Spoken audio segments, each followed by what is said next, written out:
So having, over the course of these meetings, looked at some abstract thoughts, some theoretical stuff about the meaning of science and the meaning of religion, we wanted to round things off, in a sense, by getting quite practical.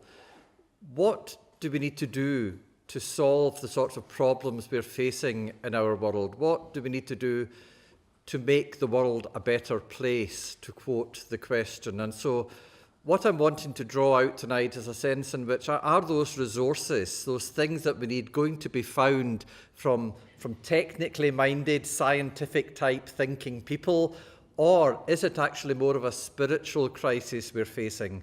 Do we need more of a personal faith kind of response in order to overcome the problems we're facing? To start this off, let me turn to you, Arthur, and ask, from your perspective, from your work and your experience, what are the main charges we face today in terms of looking after our planet? Thanks, Ian. I want to pick up on one term you used there, and that was the phrase looking after. To me, this implies not sitting and moaning about our current state of affairs, but getting out and doing something, applying the science that we've been talking about in the first three periods. So my first answer to your question, Ian, what do we need to look after our planet, is to know our planet, to study our planet, and to know how we interact with it.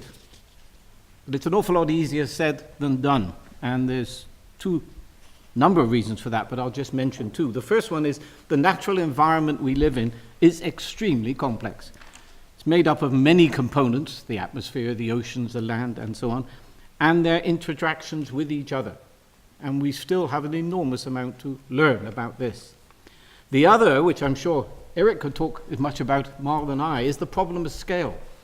We study the interactions between molecules, between drops of water, between grains of sand, and then we want to also study this on the scale of continents or river basins. It seems that the performance or the response we get at one scale does not seem to match the other, and it's a real problem. And it does mean that you can't just build a model, mathematical or otherwise, of the Earth and decide that you'll do some experiments on it. You can't do that. The whole of the world is our laboratory, and therefore we have to look at the world in total, and we can't do experiments on the world. We can talk about maybe we're doing one, but we didn't mean to. So we have to observe the world in order to understand it. My point is here, and that comes to my second answer, that the ancient relationship that we had with nature has gone, and we are now blindly dependent on science and technology and the exaggerated promises of our decision makers. So my concern, therefore, Ian, is that we should re-establish these ancient links. We should re-establish our understanding. I'm not saying we go back and live in the Stone Age, but we have the ability to understand, and we're often not using it and ignoring it. And you can't overcome it by just throwing money at it. The forces of nature are colossal, and you can't, it's economically not viable. And then we have the whole question of climate change and its impact. It's now accepted by all, as far as I'm concerned, except the most obsessive skeptics. The climate is changing, and mankind is almost certainly the major origin of the change. So solutions, where solutions exist, are not to be applied by the scientists. The scientists are there to provide the information and leave it to those who are in the position to make the decisions. And in democratic countries, we hope that that means that the general public become involved in being aware of these problems and of the potential solutions, because they have to live with them. We have to live with them. And are we ready to take action? We. Now, who are we? Are we the governments that we elect? Or the authorities that operate under these governments? Is that we? Or the big national and multinational companies that our economy spawns? Or our churches? Or us as individuals? It's very easy to say we should do something, but who is we? And quite bluntly, we may have to lower our standard of living in order to produce something which is sustainable. Nobody wants to hear that. Certainly politicians don't. But I think unless we're prepared to do that, so that's a general reply, because it goes down to in great detail if you go item by item. Let me come to your corners at this stage. From your perspective, from the work you've done and what you've seen, what are the main challenges we're facing in terms of, if I may use that wording again, looking after the planet?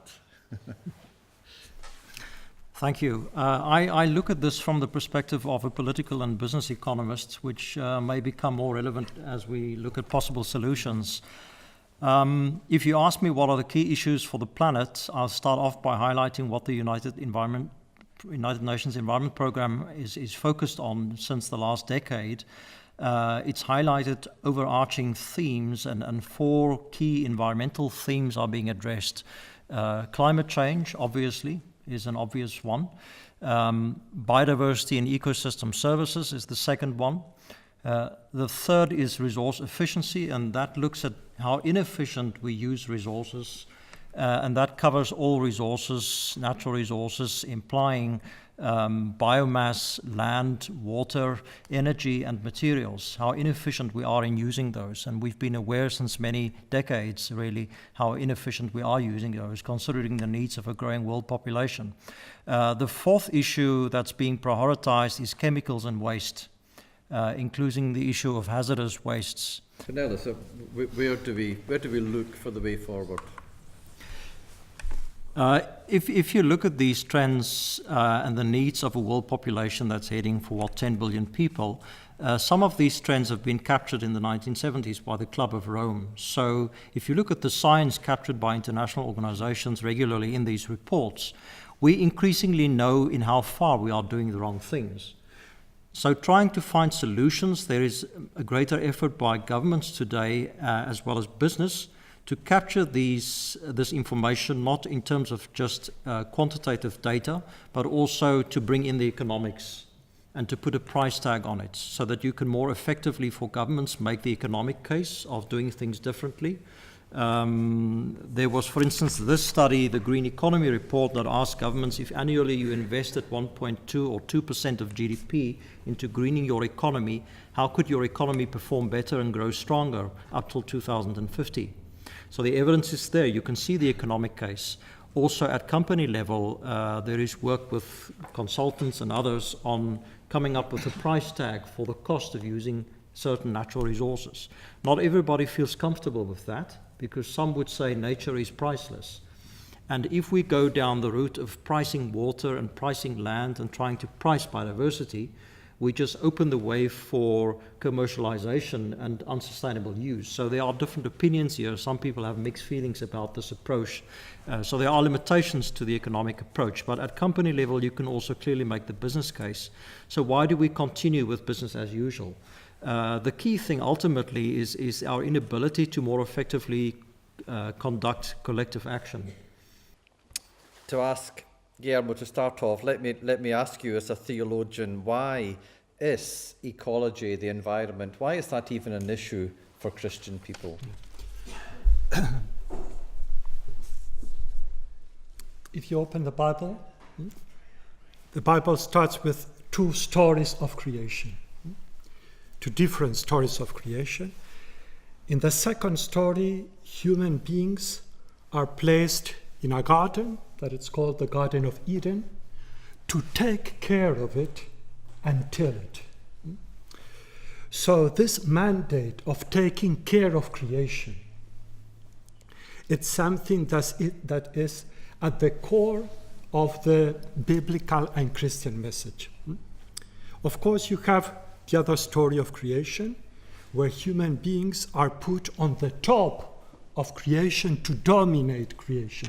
And this has created also, from a scientific perspective, there was a very famous article in 1967 already on the historical roots of the ecological crisis, where Christianity and Judeo-Christianism is seen as a main cause of the ecological crisis because of the role of human beings in creation, in dominating the whole creation.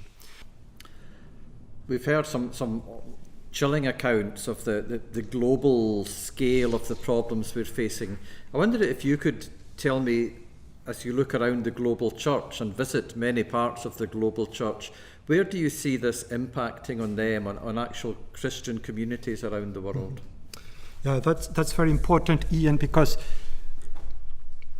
what's happening, what he was describing, all these challenges that we're facing are global challenges, but have very concrete regional implications.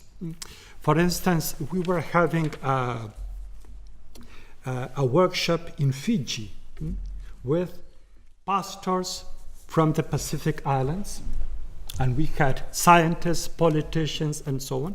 And we learned there that Fijian churches already are resettling villages from the coast uphill because of the rise of sea level.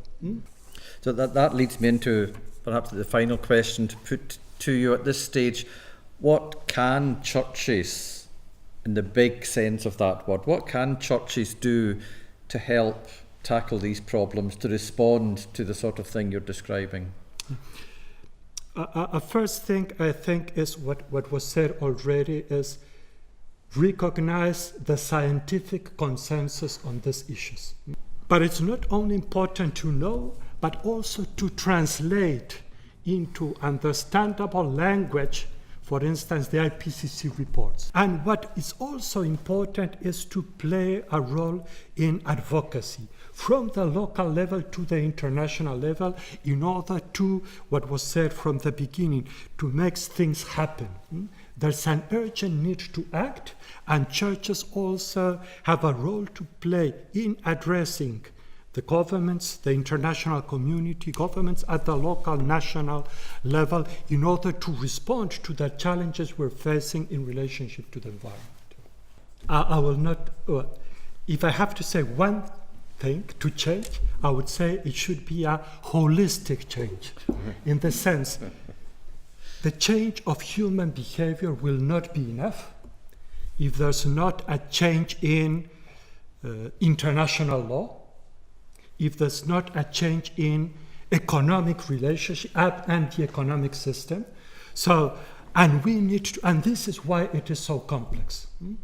Because even if we're looking for the Conference of Parties in Paris, where we have been struggling for at least a decade, we call it fair, ambitious, and binding treaty.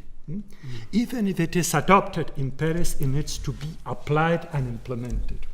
So a change in our behaviors. In Scotland and England, you have, for instance, these eco-congregations at the local level trying to change the way we use energy, mobility, all these things. So, and this has to be also reflected in our individual and family lives, at home with our children, close the tap, turn off the lights. This very natural things that needs to go up to the global level in order to respond, because this is it's a very serious situation we're facing, and we really need to change.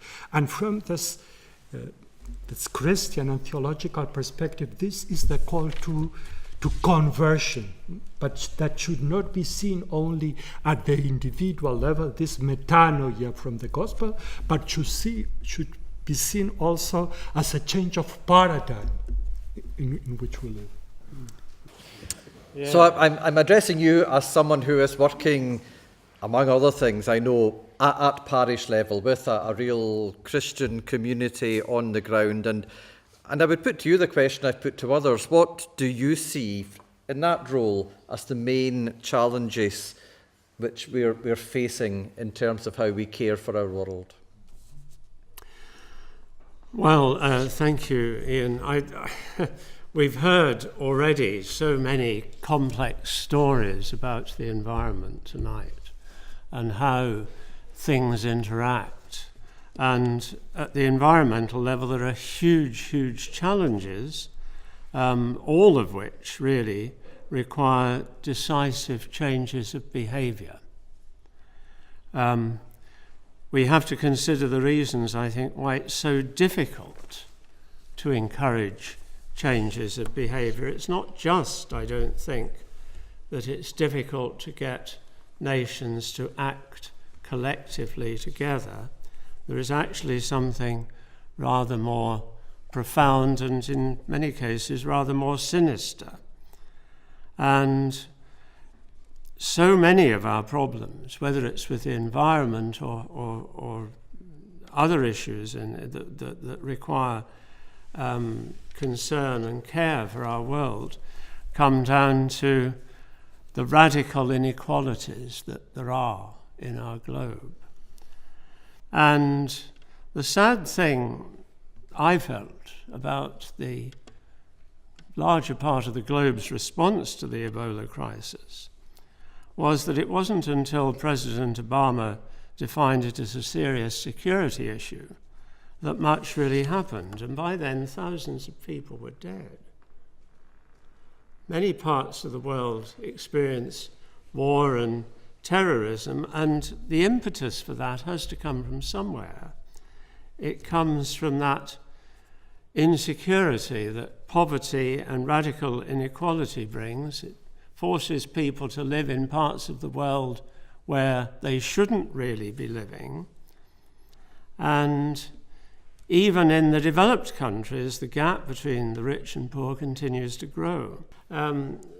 Obviously, we have to use science, we have to apply it in our technology, but we've also got to consider very carefully, I think, whether or not we can continue to sustain or should sustain these radical inequalities in our world.